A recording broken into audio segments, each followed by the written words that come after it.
மணிமங்கலம் காவல் நிலையத்தில் போலியான நபர் கொடுத்த பொய் புகாரை பெற்றுக்கொண்டு தன்னை கைது செய்ததாக இளைஞர் ஒருவர் வேதனை தெரிவித்துள்ளார். காஞ்சிபுரம் மாவட்டம் ஸ்ரீபெரும்புதூர் அடுத்த குன்றத்தூர் ஒன்றியத்திற்குட்பட்ட வரதராஜபுரம் ஊராட்சியில் சர்வேயின் 28 1 ஏக்கர் 37 சென்ட் நிலம் உள்ளது. இந்த நிலத்தை கோயம்புத்தூரை சேர்ந்த டிபி சுதாகர் என்பவர் பெருங்களத்தூரை சேர்ந்த செந்தில் என்பவருக்கு கடந்த 2023ஆம் ஆண்டு விற்றுள்ளார். இதையடுத்து ஒரு வருடத்துக்கு பிறகு ஒருவர் நான் தான் சுதாகர் என கூறிக்கொண்டு சர்வேயின் 28 உள்ள நிலம் என்னுடையது என கூறிக்கொண்டு வெறும் ஆதார் கார்டு மட்டும் வைத்து ஆவணங்கள் எதுவுமின்றி செந்தில் மீது புகார் அளித்திருந்தார். புதிதாக வந்துள்ள சுதாகர் போலியானவர் என்று செந்தில் கடந்த ஆண்டு புகார் அளித்திருந்தும் மணிமங்கலம் காவல்துறையினர் அவரது புகாரை ஏற்றுக்கொள்ளாமல் புதிதாக வந்த சுதாகர் புகாரை பெற்றுக்கொண்டு தம்மை கைது செய்ததாக செந்தில் கவலையுடன் தெரிவித்துள்ளார். இந்நிலையில் 25 நாள் தண்டனைக்கு பிறகு சிறையிலிருந்து வெளியே வந்த செந்தில் தற்போது நான் தான் சுதாகர் என கூறி வரும் நபரையும் தன் மீது எந்த குற்றமும் இல்லாத போது பொய் வழக்கு போட்டு சிறைக்கு அனுப்பிய ராஜ்குமார் காவல்துறை ஆய்வாளர் மீது துறை ரீதியான நடவடிக்கை எடுக்க வேண்டும் என்று காவல்துறைக்கு கோரிக்கை வைத்து பேசியுள்ளார்.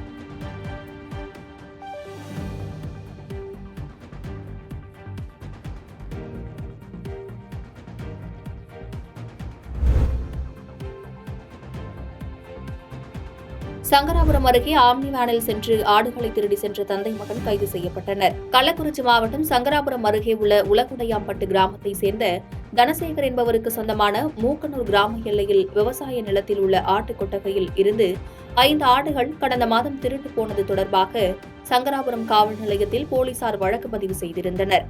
இந்நிலையில் ஆடுகளை திருடி சென்ற குற்றவாளிகளையும் தீவிரமாக தேடி வந்தனர். அப்போது சங்கராபுரம் அருகே உள்ள குளத்தூர் 4 முனை சந்திப்பில் சங்கராபுரம் காவல் நிலைய உதவி ஆய்வாளர் பிரபு தலைமையிலான போலீசார் வாகன தணிக்கையில் ஈடுபட்டுக் கொண்டிருந்தபோது திருக்கோவிலூரில் இருந்து வந்த ஆம்னி வேன் போலீசாரை பார்த்தவுடன் திரும்பி செல்ல முயன்றது. இதில் சந்தேகமடைந்த போலீசார் ஆம்னி வேனை பிடித்து விசாரணை மேற்கொண்டதில் வானாபுரம் அருகே உள்ள முருகம்பாடி கிராமத்தை சேர்ந்த கந்தன் மற்றும் அவரது மகன் என்பது தெரியவந்தது. இவர்கள் இருவரும் தனசேகருக்கு சொந்தமான ஆட்டுக் கொட்டகையிலிருந்து ஆம்னி வேன் மூலமாக 5 ஆடுகளையும் திருடி சென்றதையும் ஒப்புக்கொண்டனர். இதையடுத்து கந்தன் மற்றும் அவரது 16 வயது மகன் இருவரையும் சங்கராபுரம் போலீசார் கைது செய்து ஆடுகளை திருடுவதற்காக பயன்படுத்திய வேனையும் பறிமுதல் செய்தனர்.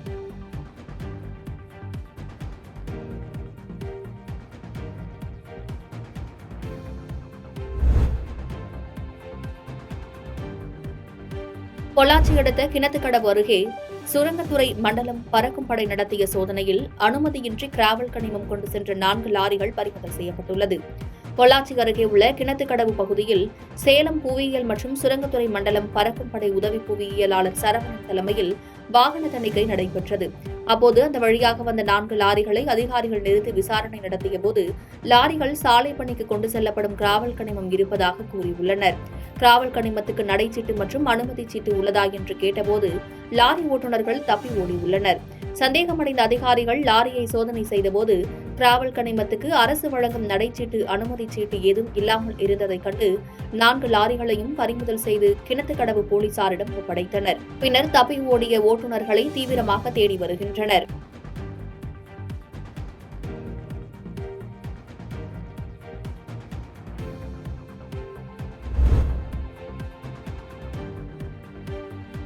தேனி மாவட்டம் பெரியகுளம் அருகே குளக்கரை உடைந்து வீணாக ஆற்றில் நீர் கலப்பதால் விவசாயம் பாதிக்கப்படும் சூழல் உள்ளதாக விவசாயிகள் குற்றச்சாட்டு வைத்துள்ளனர். தேனி மாவட்டம் பெரியகுளம் கீழவடகரை பகுதியில் உள்ள ஆண்டிக்குளம் 20 ஏக்கர் பரப்புள்ளது. இந்த குளத்தில் தேங்கும் நீரை பயன்படுத்தி 150க்கும் மேற்பட்ட ஏக்கரில் நெல் நடவு பணிகள் நடைபெற்று வருகிறது. கடந்த ஆண்டு வடகிழக்கு பருவமழையின் போது பாண்டிக்குளத்தின் கரை உடைந்து பாதி சேதமடைந்திருந்தது. அப்போது பாதியாக உடைந்த கரையை சீரமைக்க கோரி பாசன விவசாயிகள் பலமுறை கோரிக்கை விடுத்தும் இதுவரையில் எந்த நடவடிக்கையும் எடுக்காத நிலையில் கரை முழுவதும் உடைந்து மாலை முதல் நீர் அனைத்தும் வீணாக வெளியேறி வருகிறது. பொதுப்பணித்துறையினர் அலட்சியமாக கரையை சீரமைக்காமல் விட்டதால் குளக்கரை முழுவதும் உடைந்து நீர் வெளியேறி வருவதாக விவசாயிகள் குற்றம் சாட்டியுள்ளனர். பொதுப்பணித்துறையினர் உடைந்த குளக்கரையை சீரமைத்து ஆக்கிரமிப்புகளை அகற்றி தூர்வார கோரிக்கை விடுத்துள்ளனர். இந்த பக்கத்தில் ஆண்டிவாளத்தில் இந்த தண்ணியை நம்பித்தான் இந்த பறவைக்குள்ள நெல் நட்டு 25 நாள் ஆகுது. இதை நம்பித்தான் 150 ஏக்கர் நிலம் நட்டுருக்கான். இப்போ தான் நட்டு 25 நாள் ஆகுது. போன வருஷமே பாதி கரை உடஞ்சிருந்துச்சு. வார தண்ணி போய்கிட்டே இருந்துச்சு. இது அரசுக்கு தெரியப்படுத்தி அதை இன்னும் தூர்வாரியும் கொடுக்கல, அந்த கரையும் கட்டலை. அதே இதில் இந்த வருஷம் தண்ணி மழை பெஞ்சு விவசாயத்துக்கு வராமல் நேரம் இன்னும் பாதி கரை உடஞ்சி வேஸ்ட்டாக தண்ணி போவீங்கயா.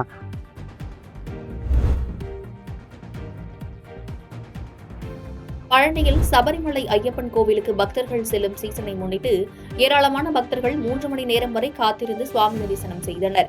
சபரிமலை ஐயப்பன் கோவிலுக்கு செல்ல இருமுடி கட்டி பக்தர்கள் திண்டுக்கல் மாவட்டம் பழனி தண்டாயுதபாணி சுவாமி கோவிலில் சுவாமி தரிசனம் செய்வதற்காக குவிந்துள்ளனர். படிப்பாதை, யானை பாதை வழியாக ஆண்கள், பெண்கள் என 2 வரிசையாக பிரிக்கப்பட்டு சோதனை செய்யப்பட்டு பக்தர்களை மலைக்கோவிலுக்கு அனுப்பி வைக்கப்படுகின்றனர். பக்தர்கள் வரிசையில் சுமார் 2 மணி நேரம் முதல் 3 மணி நேரம் வரை காத்திருந்து சுவாமி தரிசனம் செய்து வருகின்றனர். பக்தர்களுக்கு தேவையான குடிநீர், தங்கும் இடம், கழிவறை வசதி, மாற்றுத்திறனாளிகள், முதியோர்களுக்கு தனி வழி உள்ளிட்ட அடிப்படை வசதிகளை கோவில் நிர்வாகம் சார்பில் செய்து வருகின்றனர். மேலும் பக்தர்களின் பாதுகாப்பிற்காக ஏராளமான போலீசார் பாதுகாப்பு பணியில் ஈடுபட்டு வருகின்றனர்.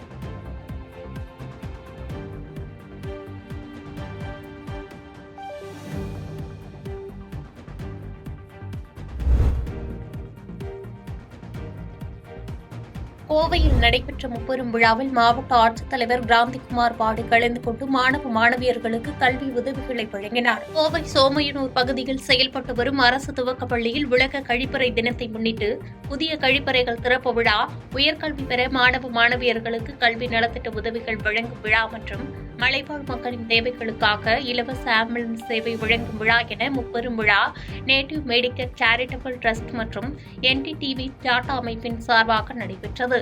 இதில் சிறப்பு விருந்தினராக கோவை மாவட்ட ஆட்சித்தலைவர் கிராந்திகுமார் கலந்து கொண்டு மாணவ மாணவிகளுக்கு கல்வி நலத்திட்ட உதவிகளை வழங்கினார். இதனைத் தொடர்ந்து பள்ளி மாணவர்களுக்கு இரவு நேரத்தில் படிக்க ஏதுவாக சிறிய அளவிலான மின் விளக்குகளை மாணவர்களுக்கு NTT டாடா அமைப்பின் இயக்குநர்கள் சிவகுமார், சதாசிவம் மற்றும் சதீஷ் பாபு ஆகியோர் வழங்கினர்.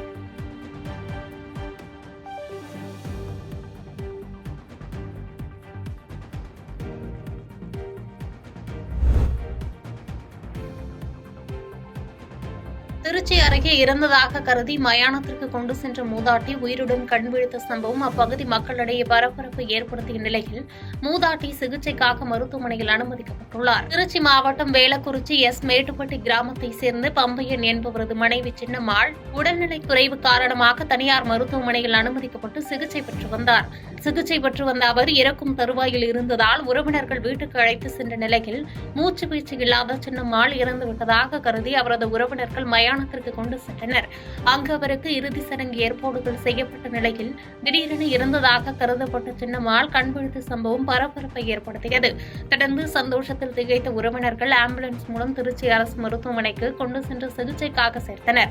அங்கு அவருக்கு தீவிர சிகிச்சை அளிக்கப்பட்டு வரும் நிலையில் இந்த செய்தி சுற்றுவட்டார மக்களிடையே தீயாய் பரவி தற்போது பேசும் பொருளுக்கு ஆளாகியுள்ளது.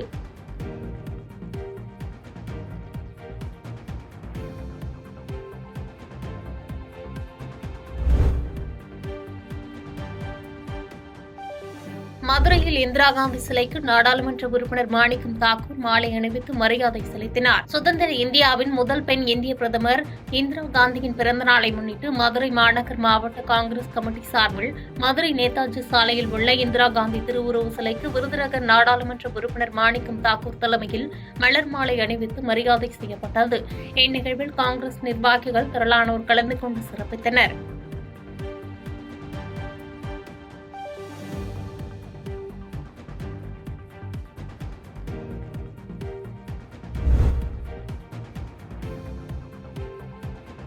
கிழக்கு கடற்கரை சாலை வடநெம்மேலியில் உள்ள கடல் நீரை குடிநீராக்கும் திட்டத்தினை 16வது நிதிக்குழுவினர் ஆய்வு மேற்கொண்டனர். செங்கல்பட்டு மாவட்டம் மாமல்லபுரம் அடுத்த நெம்மேலி பகுதியில் சுமார் 1516.82 கோடி மதிப்பீட்டில் கட்டி முடிக்கப்பட்ட புதிய 150 மில்லியன் லிட்டர் குடிநீர் வழங்கும் பணிகளை டெல்லியிலிருந்து மத்திய அரசின் 16வது நிதிக்குழு தலைவர் அரவிந்த் பனகாரியா தலைமையில் செயலர் ரிபத்விக் பாண்டே மற்றும் உறுப்பினர்கள் உள்ளிட்ட 12 பேர் கொண்ட குழுவினர் ஆய்வு செய்து அதன் செயல்பாடுகள், உற்பத்தி, பயன்பாடு, வருவாய் உள்ளிட்ட முக்கிய விஷயங்களை அதிகாரிகளிடம் கேட்டறிந்தனர். ஆய்வின் போது செங்கல்பட்டு மாவட்ட ஆட்சித்தலைவர் அருண்ராஜ், மாவட்ட SP சாய் பிரணீத் உள்ளிட்டோர் உடனிருந்தனர். அடுத்த 5 ஆண்டு பொருளாதார வளர்ச்சி மற்றும் வரி வருவாய் திட்டம் எப்படி இருக்க வேண்டும், எதற்கு முக்கியத்துவம் தர வேண்டும் என்பது தொடர்பான பல்வேறு தகவல்கள் மற்றும் அதற்கான தரவுகளை ஒவ்வொரு மாநிலத்திற்கும் சென்று இந்த மத்திய நிதிக்குழு சேகரித்து வருவது குறிப்பிடத்தக்கது.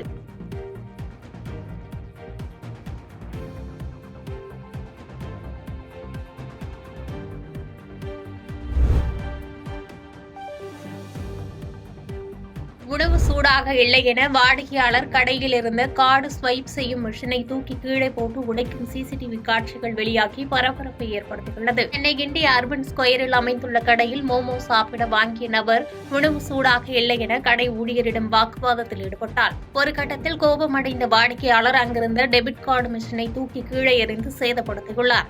இதுகுறித்து தகவல் அறிந்து சென்ற போலீசார் விசாரணையில் ஈடுபட்ட நிலையில் வாடிக்கையாளர் கார்டு ஸ்வைப் செய்யும் மிஷினை தூக்கி எறிந்து சேதப்படுத்தும் வீடியோ காட்சிகள் வெளியாகி பரபரப்பை ஏற்படுத்தியுள்ளது.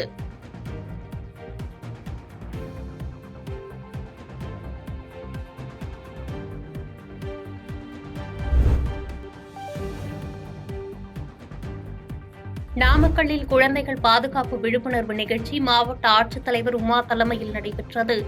நாமக்கல் தெற்கு அரசு ஆண்கள் மேல்நிலைப் பள்ளியில் நடைபெற்ற குழந்தைகள் பாதுகாப்பு விழிப்புணர்வு பேரணியை மாவட்ட ஆட்சித்தலைவர் உமா தொடங்கி வைத்து பேரணியில் கலந்து கொண்டார். இப்பேரணியில் கல்லூரி மாணவ மாணவிகள், காவல்துறையினர் மற்றும் அரசு அலுவலர்கள் என மொத்தம் 400க்கும் மேற்பட்டோர் கலந்து கொண்டு குழந்தைகள் பாதுகாப்பு குறித்த விழிப்புணர்வு வாசகங்கள் அடங்கிய பதாகைகளை ஏந்தியவாறு சுமார் 3 கிலோமீட்டர் தொலைவிற்கு பேரணியாக சென்று விழிப்புணர்வு ஏற்படுத்தினர். முன்னதாக மாவட்ட ஆட்சித்தலைவர் உமா தலைமையில் குழந்தைகள் தின உறுதிமொழியை அனைவரும் ஏற்றுக்கொண்டனர். இந்நிகழ்ச்சியில் மாவட்ட குழந்தைகள் பாதுகாப்பு அலுவலர் சதீஷ்குமார், மாவட்ட சமூக நல அலுவலர் காயத்ரி உட்பட பலர் கலந்து கொண்டு சிறப்பித்தனர்.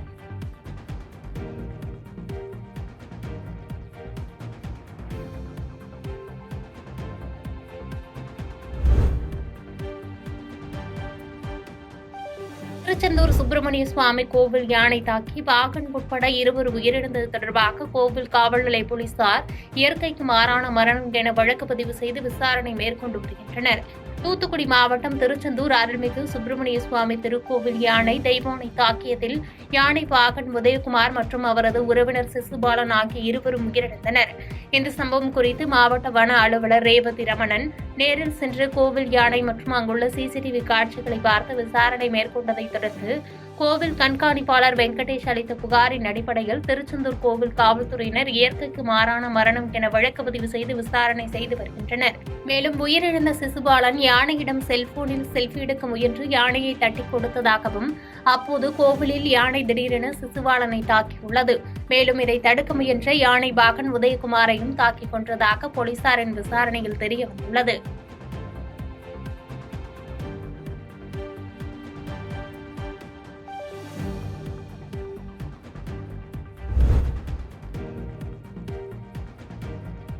செங்கல்பட்டில் பிரபல வீட்டுமனை வியாபாரி வேலாயுதம் என்பவருக்கு சொந்தமான வீடுகள் மற்றும் அலுவலகம் உள்ளிட்ட இடங்களில் வருமான வரி சோதனை நடைபெற்றது.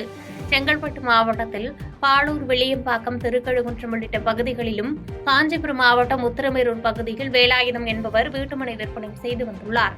இந்நிலையில் திடீரென வேலாயுதம் என்பவரின் வீடு மற்றும் அலுவலகங்களில் வருமான வரித்துறையினர் சோதனை மேற்கொண்டுள்ளனர். இச்சம்பவம் அப்பகுதியில் பரபரப்பை ஏற்படுத்தியுள்ளது.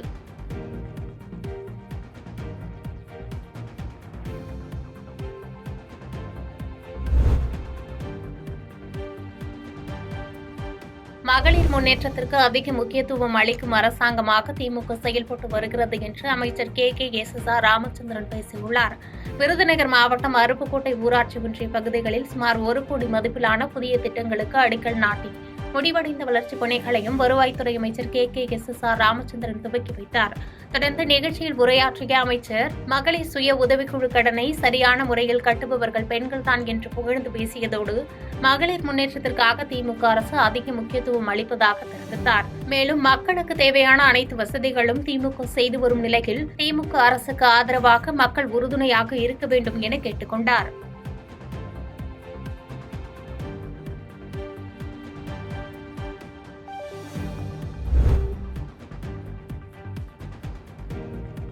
அச்சிறுபாக்கம் அருகே ஒருங்கிணைந்த குழந்தைகள் வளர்ச்சி திட்டம் சார்பில் ஊட்டச்சத்து உறுதி செய் 2ஆம் கட்ட துவக்க விழா சிறப்பாக நடைபெற்றது. செங்கல்பட்டு மாவட்டம் அச்சிறுபாக்கம் அருகே உள்ள ஒரத்தி ஊராட்சியில் ஊட்டச்சத்தை உறுதி செய் 2ஆம் கட்ட துவக்க விழா அதிமுக ஊராட்சி மன்ற தலைவர் மலர்விழி தலைமையில் நடைபெற்றது. இந்நிகழ்ச்சியில் சிறப்பு அழைப்பாளராக மதுராந்தகம் அதிமுக சட்டமன்ற உறுப்பினர் மரகதம் குமரவேல் கலந்து கொண்டு ஊட்டச்சத்து குறைபாடுள்ள குழந்தைகள் மற்றும் பாலூட்டும் தாய்மார்கள் என 50க்கும் மேற்பட்டவர்களுக்கு ஊட்டச்சத்து பெட்டகத்தை வழங்கி உரையாற்றினார்.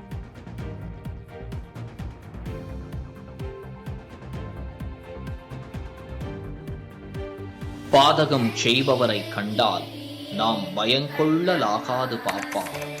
மோதி மிதித்து விடு பாப்பா, அவர் முகத்தில் உமிழ்ந்து விடு பாப்பா. அண்மை செய்திகளை உடனுக்குடன் தெரிந்து கொள்ள இணைந்திருங்கள் இயம்நாடு தொலைக்காட்சியுடன்.